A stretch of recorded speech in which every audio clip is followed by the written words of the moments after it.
सफलता की अनसुनी दास्तान, एक किसान का सपना। गांव के एक छोटे से कोने में रहने वाला रामलाल एक साधारण किसान था। उसकी जिंदगी खेती बाड़ी और परिवार की जरूरतें पूरी करने में ही बीत रही थी। लेकिन उसके अंदर एक सपना था। वह अपने गांव के लिए कुछ बड़ा करना चाहता था। संघर्ष की शुरुआत। रामलाल के पास जमीन तो थी, मगर वह बंजर थी। कई सालों से बारिश कम हो रही थी और गांव के कई किसान खेती छोड़कर शहर चले गए थे।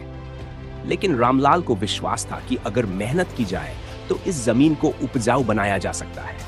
उसने बंजर जमीन को उपजाऊ बनाने के लिए अपनी पूरी ताकत झोंक दी। वह हर दिन सूरज निकलने से पहले खेत में पहुंचता और देर रात तक मेहनत करता। कई लोगों ने उसका मजाक उड़ाया, लेकिन वह अपने लक्ष्य से डगमगाया नहीं। रुकावटें और हार का डर। रामलाल ने बंजर जमीन में नई तकनीकों से खेती करने की सोची। उसने एक बैंक से कर्ज लिया और नई सिंचाई प्रणाली लगवाई। शुरुआत में जब फसल बोई गई तो बारिश न होने के कारण वह खराब हो गई। इस असफलता से वह निराश तो हुआ, लेकिन उसने हिम्मत नहीं हारी। उसने फिर से कड़ी मेहनत शुरू की, मिट्टी की जांच करवाई और सही बीजों का चयन किया। उसने वैज्ञानिक तरीकों से खेती करना शुरू किया, जिससे धीरे धीरे मिट्टी उपजाऊ होने लगी। पहली सफलता की चमक। तीसरे साल उसकी मेहनत रंग लाई। उसकी फसल इतनी अच्छी हुई कि पूरे गांव में उसकी चर्चा होने लगी। जहां लोग मान चुके थे कि यह जमीन कुछ भी पैदा नहीं कर सकती, वहीं अब रामलाल की फसल लहलहा रही थी। उसकी सफलता देखकर गांव के दूसरे किसान भी प्रेरित हुए और उन्होंने भी आधुनिक तकनीकों को अपनाया। कुछ ही वर्षों में गांव का परिदृश्य पूरी तरह बदल गया।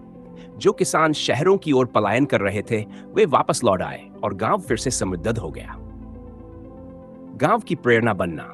रामलाल अब सिर्फ एक किसान नहीं था, बल्कि गांव के युवाओं के लिए एक प्रेरणा बन चुका था। उसने अपने अनुभवों को साझा करना शुरू किया और दूसरों को भी नई तकनीकों से खेती करना सिखाया। उसकी मेहनत ने गांव को गरीबी से निकालकर आत्मनिर्भर बना दिया। आज जब भी कोई किसान हार मानने की सोचता है, तो रामलाल की कहानी उसे आगे बढ़ने की प्रेरणा देती है। शिक्षा। हार मानना नहीं, डटकर सामना करना है। इस कहानी से हमें यह सीख मिलती है कि मुश्किलें जीवन का हिस्सा है, लेकिन यदि हम सच्चे मन से मेहनत करें और कभी हार न माने, तो सफलता निश्चित है। संघर्ष जितना बड़ा होगा, सफलता उतनी ही शानदार